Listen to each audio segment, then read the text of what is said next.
Boa noite, meus amigos. Boa noite, meus irmãos. Estamos aqui mais uma vez, nessa oportunidade, para as nossas reflexões da noite, nesse momento de reflexão. Esse momento visa pensarmos um pouquinho sobre as questões de que nos fala o Evangelho de Jesus à luz da doutrina espírita. É muito bom e muito interessante que nós nos lembremos de que esta oportunidade nos é dada sempre, todas as vezes que fazemos uma leitura, de um bom livro, todas as vezes que fazemos uma boa conversação, temos oportunidade de colocar em prática e de refletir através da conduta e das palavras aquilo que aprendemos com Jesus.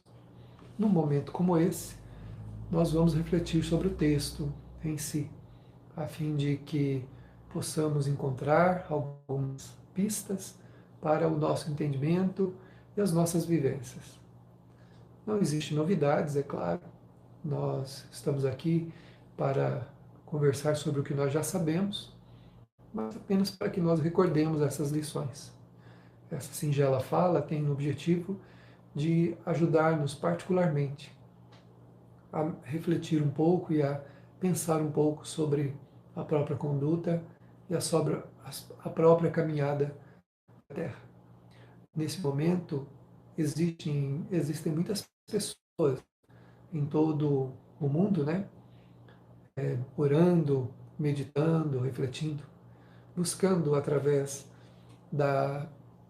do pensamento, não só cristão, mas também de outros pensamentos que são muito bons para a conduta do homem, ajudando as pessoas a buscarem uma vida melhor, um entendimento melhor. Nós somos cristãos, então seguimos a mensagem do Cristo, e ela é para todos nós orientadora, direcionadora de nossos passos, não é? Ela tem feito ao longo do tempo com que as nossas vidas se modifiquem, se transformem. Por mais singela seja essa transformação, ela acontece. Por mais pequena possa parecer essa mudança, ela sempre acontece.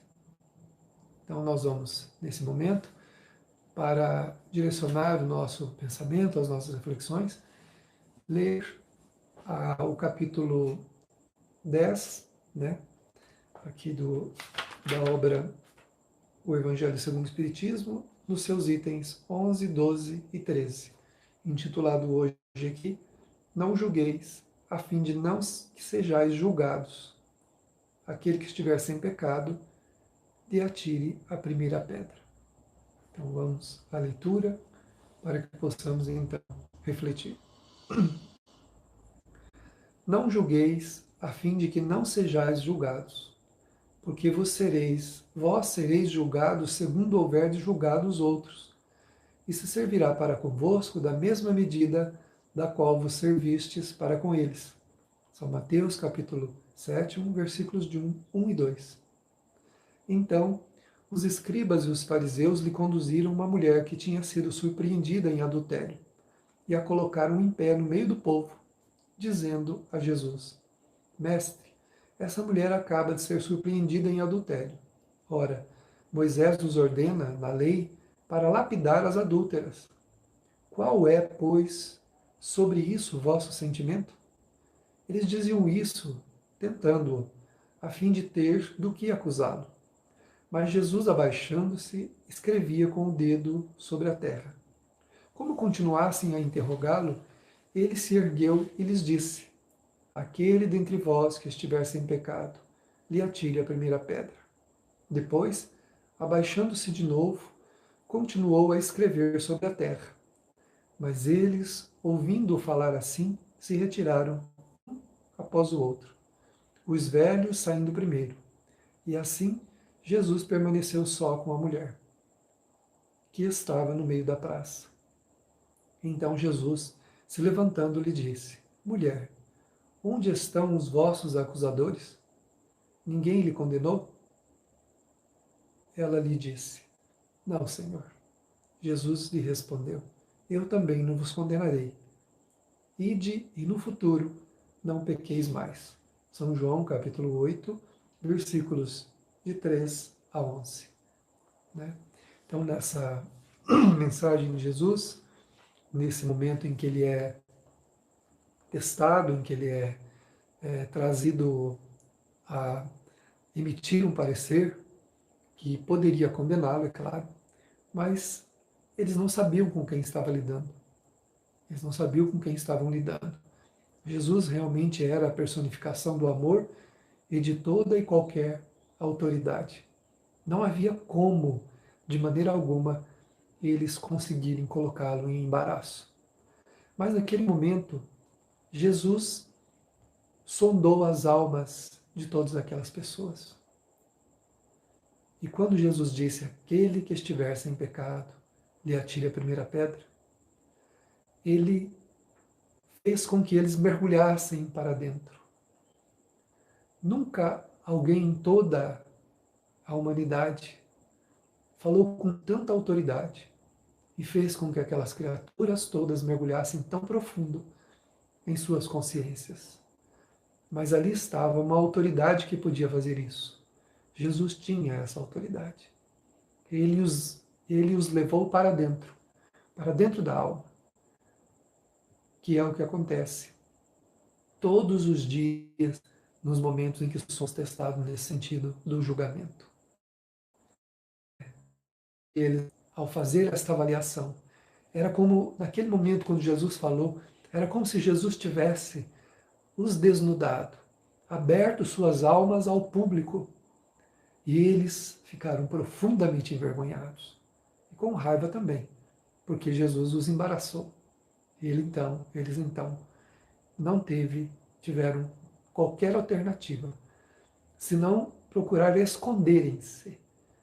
Não pensem os irmãos que naquele momento eles se tornaram amigos de Jesus. Eles eram hipócritas.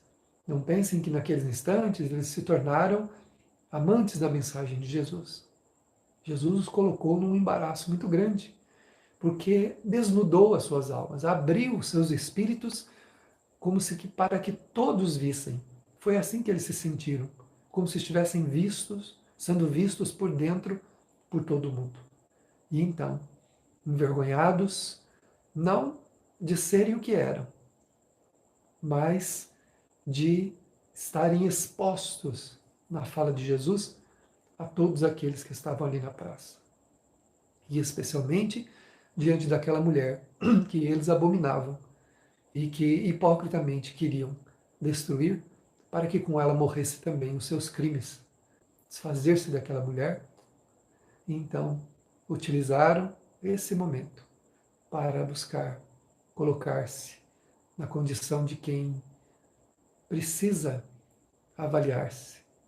Então nós vamos aqui seguir o Evangelho segundo o Espiritismo, na leitura que nos é proposta aqui, por Allan Kardec.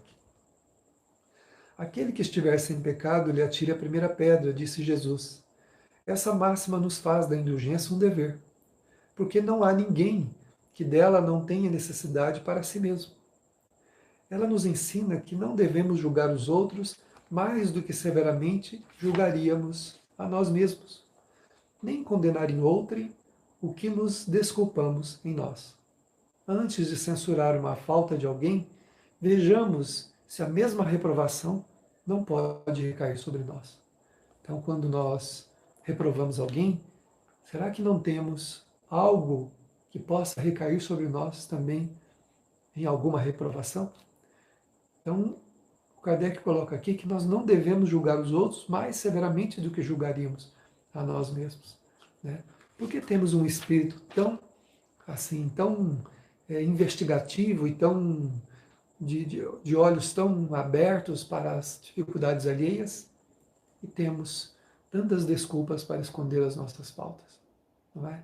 Temos muitas vezes esse disparate do comportamento, que é acreditando que as nossas coisas estando escondidas, nós temos todo o direito de fiarmos na nossa imagem para ofender, magoar, para acusar as outras pessoas. Por defesa própria, se nós tivéssemos um pouco de senso de realidade, quando víssemos alguém que fosse pego, como aquela mulher foi pega em adultério, quando víssemos alguém que também fosse pego dessa maneira, ou em qualquer outro sentido que fosse, nós teríamos misericórdia, porque olharíamos para nós e veríamos quantas coisas há em nós que podem ser censuradas se fossem a público, né? Quanta coisa, inclusive nós pensamos, porque muitas vezes a gente vai dizer, eu não faço, mas pensa, né? Quem de nós não tem um pensamento negativo? Quem de nós não tem um pensamento que merece reprovação? Nem por isso Deus nos manda um raio sobre a cabeça para nos aniquilar. Ao contrário, Ele nos oferece o despertamento, nos oferece também as oportunidades de prosseguirmos melhorando. Todas as pessoas, geralmente, né, ensina-nos Joana de Ângeles, o Venerando Espírito, que todas as pessoas que são muito clarividentes com as faltas alheias, que julgam muito e que se arvoram em inimigos dos outros porque se sentiram ou acreditam se sentirem prejudicadas, é porque escondem grandes dramas conscienciais que precisam encontrar como álibi a falta de alguém para se sentir um pouco mais confortável com a sua própria. É como se as pessoas que erram fossem nossos espelhos. Estamos olhando no espelho. Porque se não fosse assim, diz a benfeitora, que mal teria o mal do outro para nós, mesmo que fosse endereçado a nós. Mas especialmente quando não é. Quando esse mal não tem nada a ver com a nossa vida. Porque julgamos as pessoas quando vislumbramos os seus defeitos e os seus problemas. É porque, em realidade, sabemos que não estamos sendo profundamente honestos com as nossas vidas também. Então, Jesus nos ensina, então, Allan Kardec diz, que não devíamos ser mais severos com os outros do que deveríamos ser para conosco mesmo, né?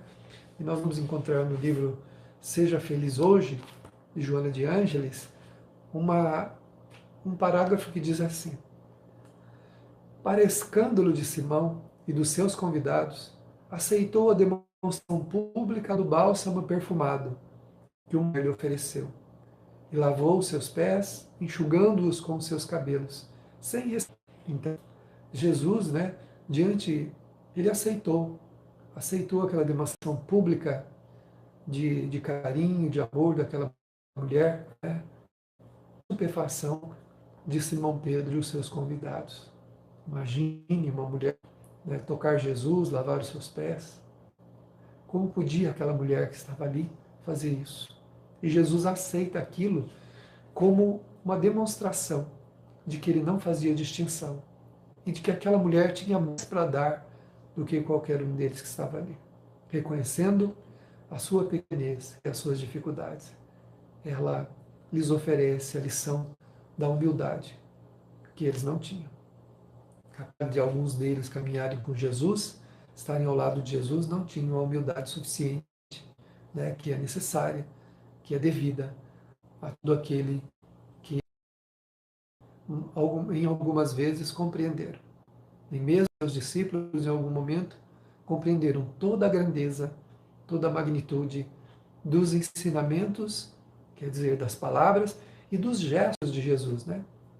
Nem sempre eles conseguiam compreender os gestos de Jesus, que eram tão explicativos, que eram lições tanto quanto as suas palavras.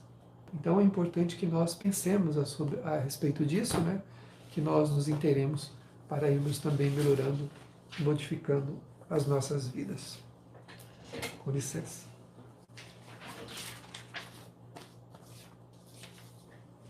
Seguindo aqui então, a censura lançada sobre a conduta de outrem pode ter dois motivos: reprimir o mal ou desacreditar a pessoa cujos atos se criticam.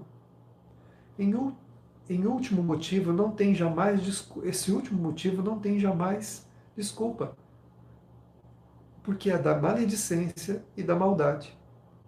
O primeiro pode ser louvável, torna mesmo um dever em certos casos, uma vez que disso deve resultar um bem. Sem isso, o mal não seria jamais reprimido na sociedade. O homem, aliás, não deve ajudar o progresso do seu semelhante? Não seria preciso, pois, tomar no sentido absoluto esse princípio. Não julgueis, se não quiserdes ser julgados, porque a letra mata, o espírito vivifica. Né? Usando esse chavão, né, de que estaríamos colaborando com o progresso do outro, se os seus crimes, os seus males fossem julgados e apontados, muitas pessoas se fiam nisso para dar lições uns outros. Lições que são incompreensíveis, lições que elas não têm qualquer sentido dentro da lei de amor. Né? E porque aqui ele fala que a censura ela tem dois motivos, ou é reprimir o mal ou desacreditar a pessoa. Né? Se for para reprimir o mal, não pode ser feito de forma cruel, de forma maldosa, de maneira a que aquelas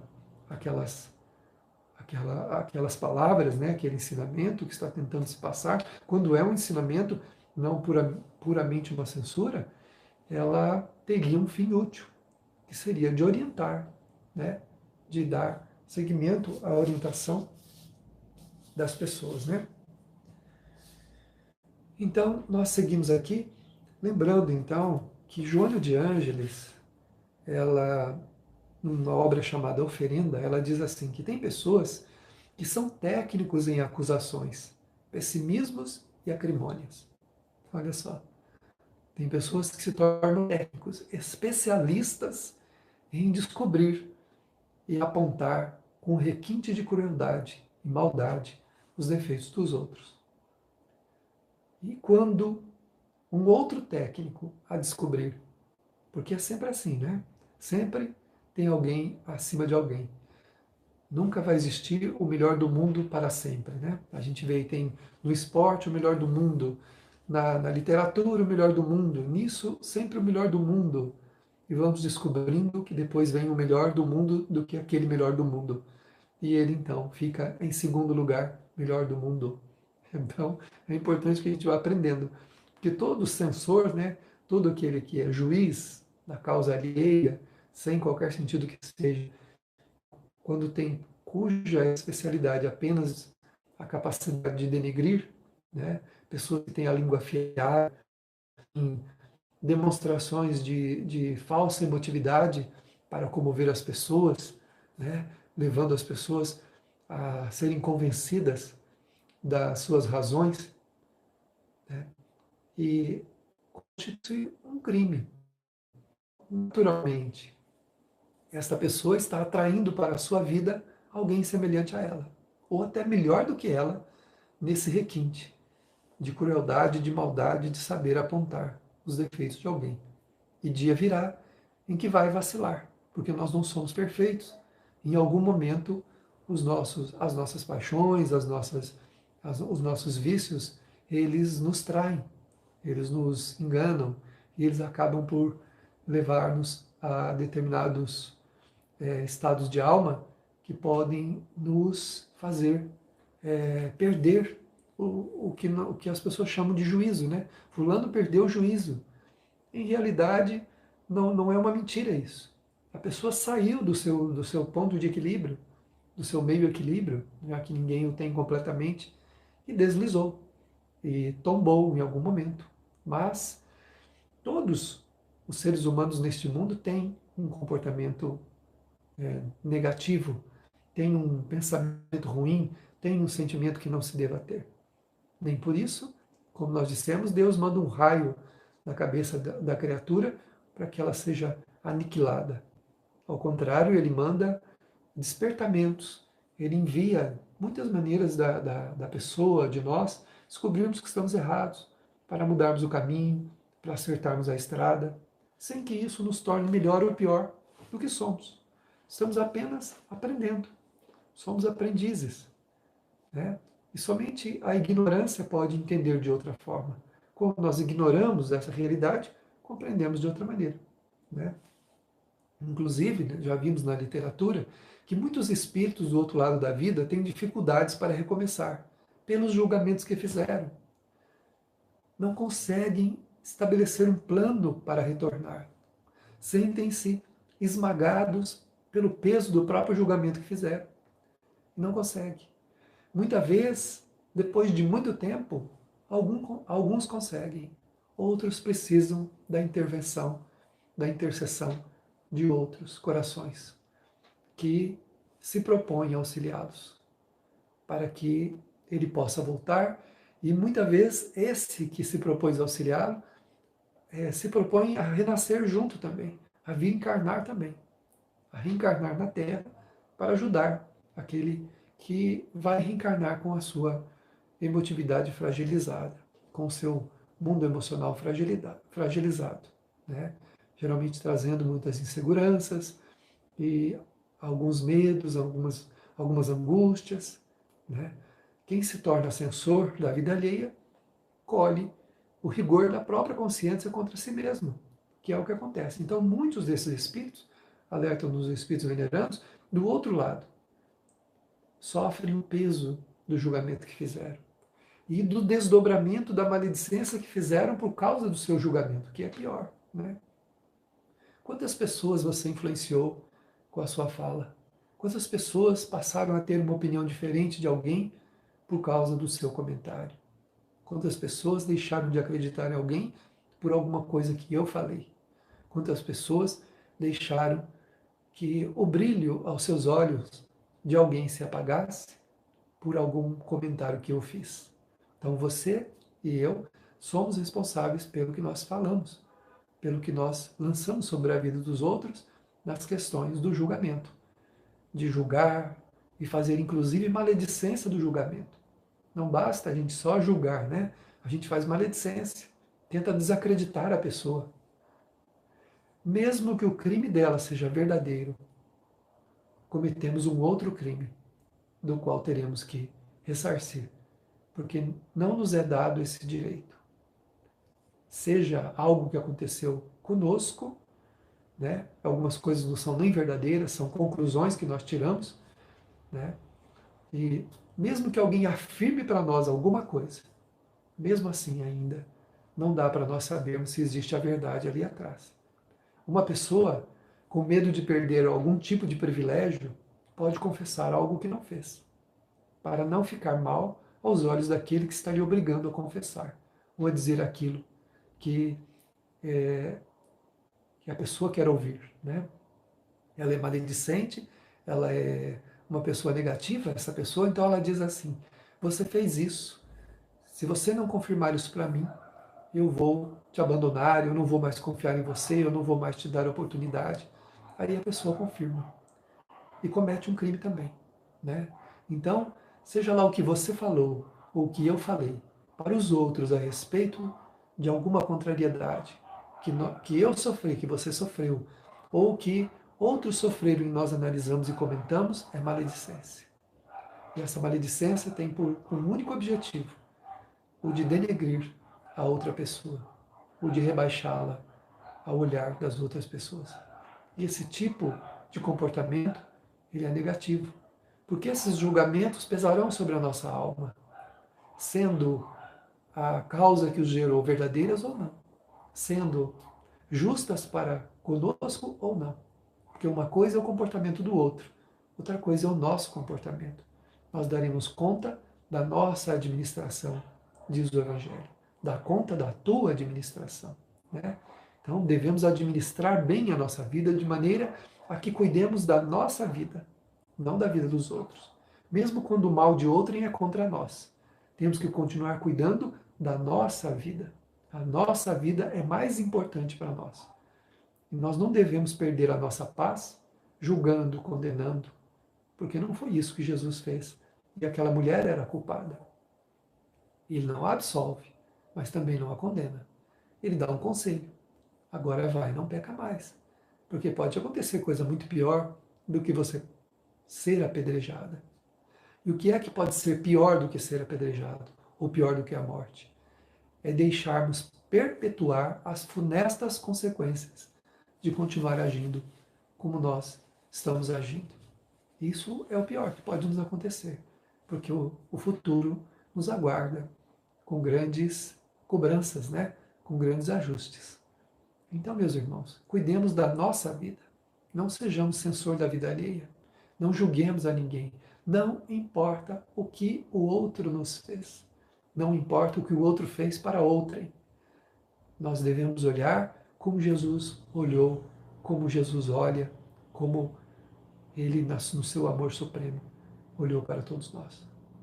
Tem um poema de Maria Dolores, né, que é quando Jesus auxilia Judas logo depois da sua partida para a vida espiritual. E o fragmento do poema diz exatamente assim: Jesus responde a Madalena: fui à sombra abismal. Senhor, interrogou Madalena, quem é o amigo que te fez descer antes de procurar a luz do Pai? Maria, um amigo não esquece a dor do outro amigo que cai. Antes de me altear à celeste alegria, ao sol do mesmo amor, a Deus em que te enlevas, vali-me, após a cruz, das grandes horas mudas, e desci para as trevas, a fim de aliviar a imensa dor de Judas. Olha a fala de Jesus a Madalena, aqui, narrada poeticamente por Maria Dolores. Antes de demandar aos céus, antes de deixar a esfera perniciosa da atmosfera da Terra, Jesus vai às regiões abismais, na escuridão das trevas, socorrer Judas. Um amigo não esquece o outro que cai. Ao contrário, lhe estende a mão. Mesmo que esse mal tenha sido feito contra ele próprio. Porque ninguém faz mal a ninguém, faz mal a si mesmo. E se porventura virmos a ser vítimas, se assim podemos dizer, de algo, de alguém contra nós, é porque alguma coisa atraiu aquele malefício para a nossa vida. Alguma coisa em nós atraiu. Então, não precisamos ficar nos sentindo tão inocentes e tão feridos ao ponto de acreditarmos que temos o direito de censurar o outro apenas porque ele nos feriu. Né?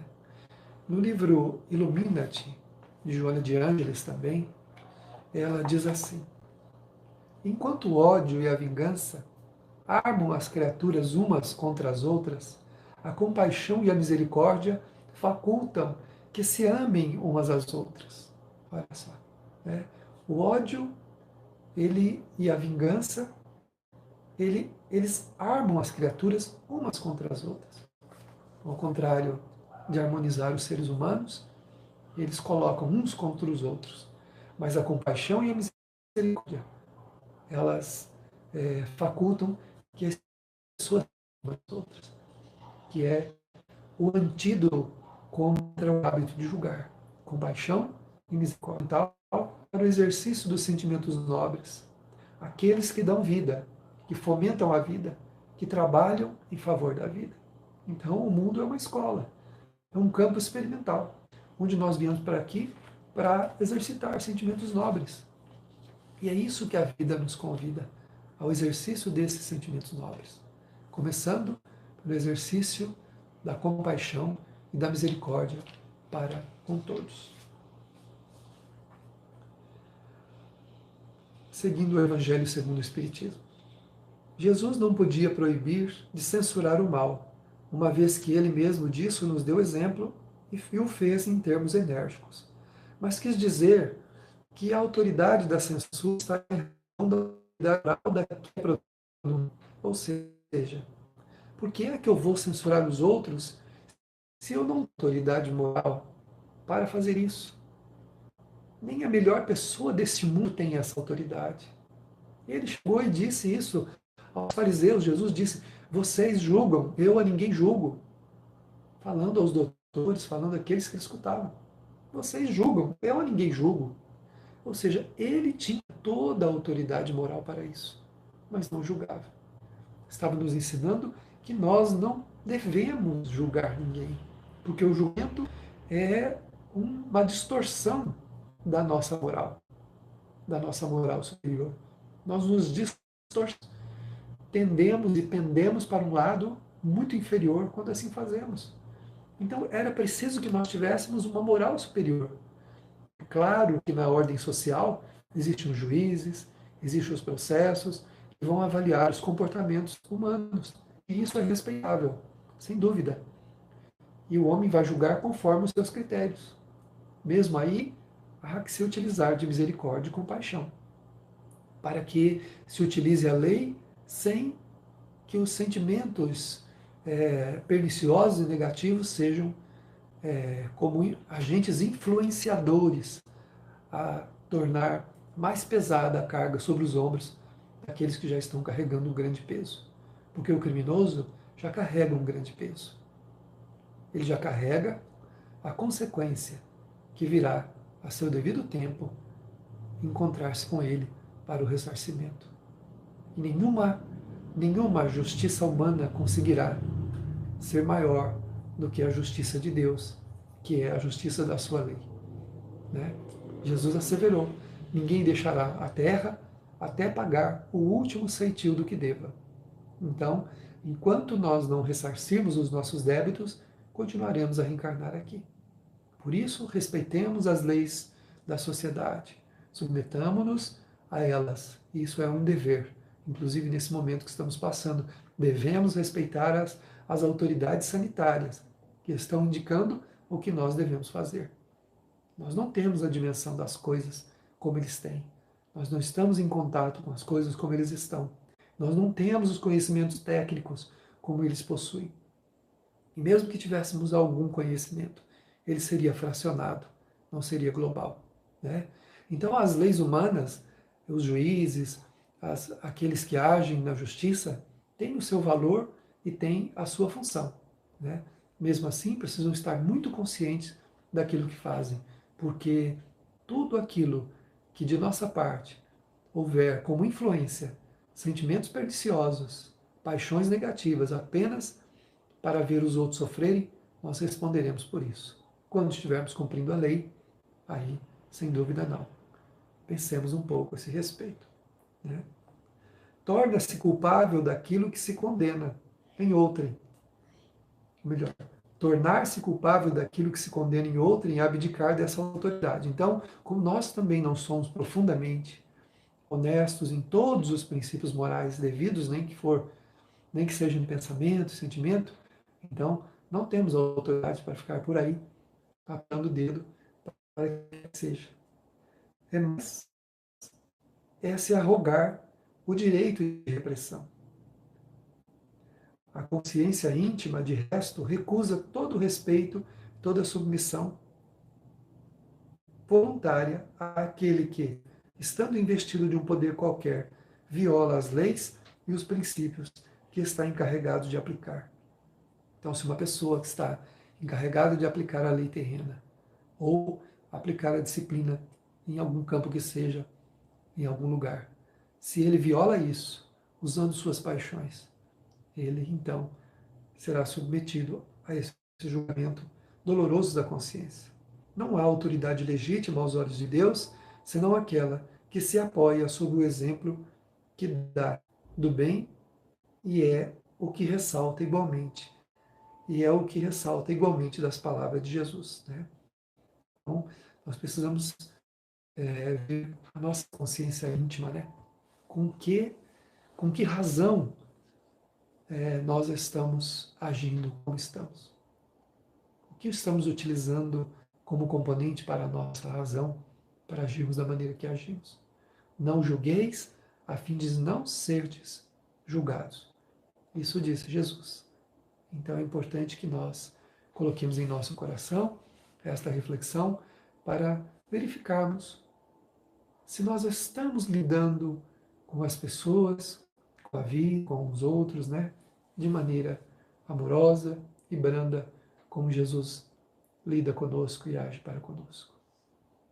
Que a gente possa, nesse momento então, aproveitando esta e a extensão dessas reflexões, que cada um pode fazer conforme a sua necessidade, compreendermos onde nós nos situamos dentro dessa nossa conversa de hoje.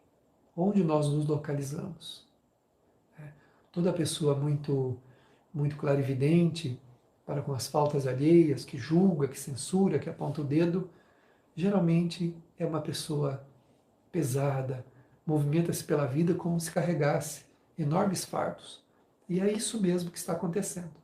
Cada pessoa que eu aponto o dedo, que eu censuro, que eu julgo, adquire um fardo para carregar. Esse fardo é de duas naturezas.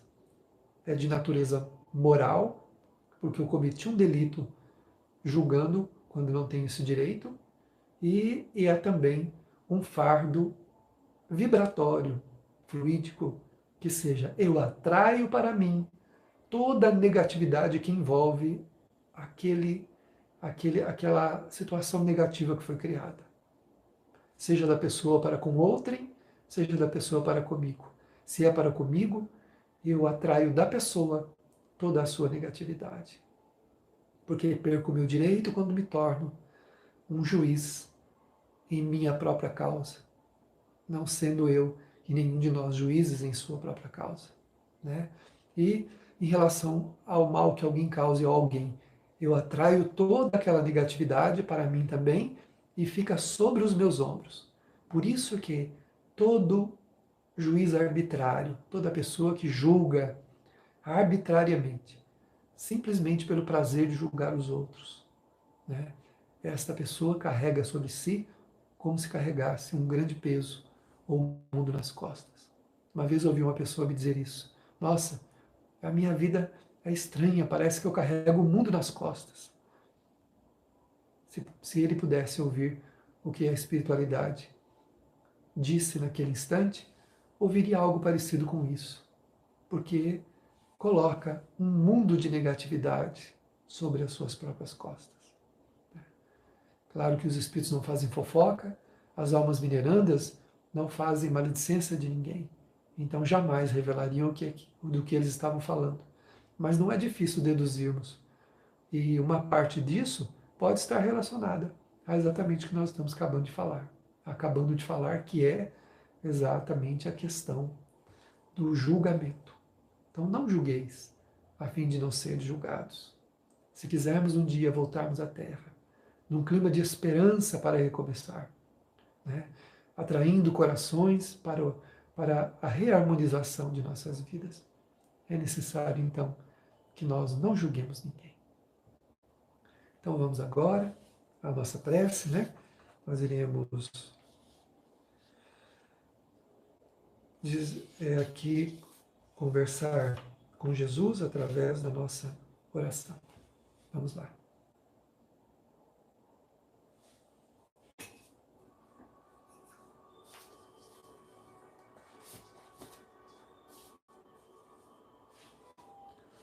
Vamos elevar o nosso pensamento, mergulharmos no clima da prece, a fim de encontrarmos abrigo para os nossos corações, nesse momento de alegria, de orar.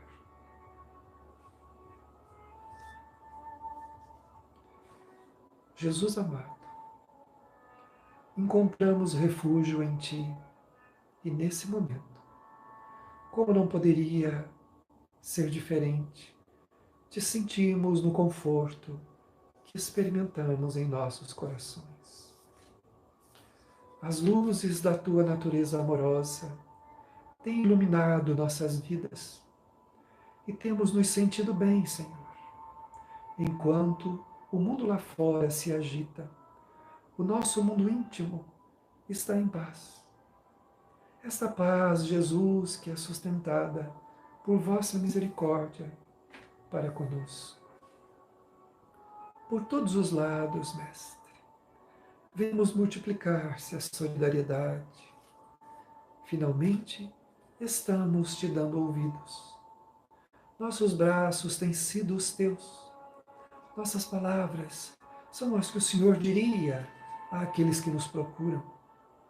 Isto porque, Senhor, aprendemos contigo que somos todos irmãos. O constante chegar de almas generosas, por tua bondade, tem chegado silenciosamente nos lares de toda a humanidade, um hino de amor e esperança, que tem sido entoado por elas, Jesus, para que os mais sofridos possam se recuperar e os melhores se sintam motivados sempre, sempre, sempre a ajudar.